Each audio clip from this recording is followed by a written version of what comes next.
Bonjour et bienvenue sur Isobourse. Vendredi 19 mars 2021, l'indice CAC 40 a terminé la semaine sur une baisse hebdomadaire de 0,8% à 5 998 points, portant son gain à 8% depuis le début d'année 2021. Alors après la forte hausse de la semaine dernière, la Bourse de Paris a décidé de s'accorder une pause. À l'exception du CAC 1060 et du CAC Mid & Small, les principaux indices parisiens ont terminé en repli cette semaine. Malgré les tentatives des précédentes séances, l'indice CAC 40 n'est pas parvenu à s'installer durablement au-dessus du seuil symbolique des 6000 points. Mais si le principal indice de la Bourse de Paris a reculé cette semaine, c'est probablement pour mieux sauter prochainement. Tant que la courbe de pression Isobourse 5 mois évolue au-dessus de la courbe 20 mois, le scénario est de se laisser porter par la tendance moyen terme haussière. Plus largement, le modèle Isobourse reste positif à moyen terme sur l'ensemble des capitalisations boursières françaises. Comme le montre le consensus Isobourse, il faut continuer à faire preuve de rigueur, de patience et garder le cap donné par la tendance majeure.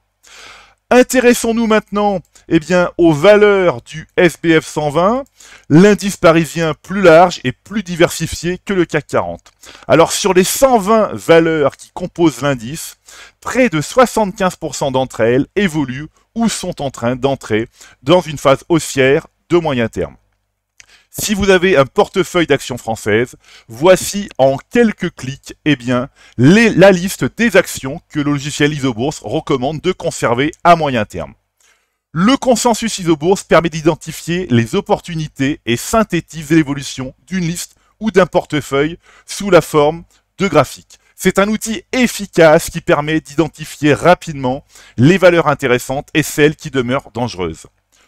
Observons maintenant les performances des valeurs du SBF 120 depuis le signal haussier moyen terme du modèle Isobourse, c'est-à-dire depuis le croisement haussier des courbes de pression Isobourse 5 et 20 mois. Être rigoureux et patient, c'est savoir conserver les valeurs dont la tendance majeure est toujours haussière, à l'image de Nexans qui a terminé en tête des plus fortes hausses du SBF 120 cette semaine.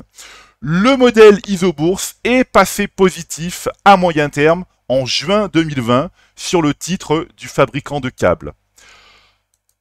La colonne jour, ici sur le tableau, indique le nombre de séances écoulées depuis le signal haussier moyen terme.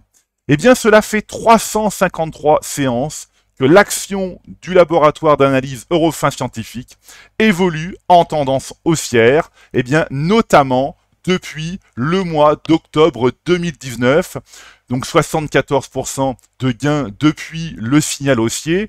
Vous voyez que les courbes de pression Isobourse 5 et 20 mois continuent d'évoluer positivement, donc cette valeur doit être conservée en portefeuille. Cela fait 419 séances que le titre ST Microélectronique évolue en tendance haussière, quasiment 88% de gains. Même si, effectivement, depuis quelques semaines, le titre est en consolidation de court terme, il demeure toujours en tendance haussière de moyen terme. Les courbes se rapprochent, mais il est encore trop tôt pour dire que la tendance moyen terme va s'inverser. Donc cette valeur, pour l'instant, doit toujours être conservée en portefeuille. Cela fait 290 séances que le titre McPhy Energy est en portefeuille. Alors vous voyez qu'ici, 454% de gains depuis le signal. Il faut rappeler que c'est souvent 1, 2, 3, 4 valeurs de votre portefeuille qui vont faire la plus-value effectivement d'une année. Mais pour ce faire, il faut conserver ces valeurs en portefeuille tant que la tendance moyen terme est valide. La tendance moyen terme est toujours haussière sur McPhy Energy depuis le croisement haussier validé en janvier 2020. Vous voyez que les courbes, effectivement, sont toujours l'une au-dessus de l'autre. La 5 mois évolue toujours au-dessus de la 20 mois. Même si la 5 mois ici a tendance à décliner, il est encore trop tôt pour dire que la tendance moyen terme va s'inverser. Donc, cette valeur doit être conservée en portefeuille. Voilà, écoutez, c'est maintenant à vous de faire le point de vos valeurs en portefeuille avec Isobourse. Je vous donne rendez-vous pour ma prochaine chronique et d'ici là, restez avec nous sur Isobourse.